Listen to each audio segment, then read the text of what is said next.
Sod Barbados.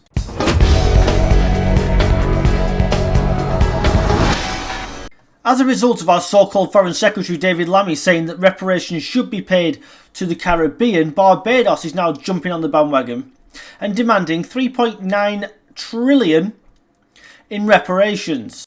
Not, of course, from the Africans who actually sold slaves themselves, let's not forget, but against the very nation that put a stop to the slave trade, the UK.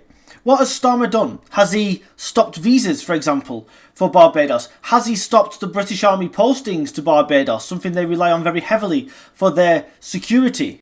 No. He's invited the Prime Minister to Downing Street and decided to kiss a load of arse instead.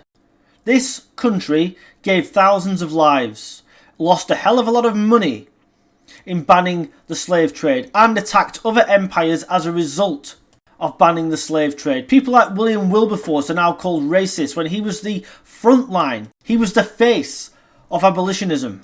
And these people coming for money now should be told to fuck off. Why don't you go after the rich African families who had their own slave traders and sold their slaves to the Western empires?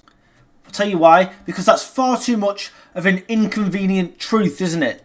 That these people were complicit in selling their own as slaves because they viewed them as lesser human beings because they had less money. It doesn't make it right, of course, that the French Empire, the Spanish Empire, the British Empire, etc. all took part in the trade, but we must never forget the role that the Africans themselves, the Caribbeans themselves, played in selling these people on to the empires.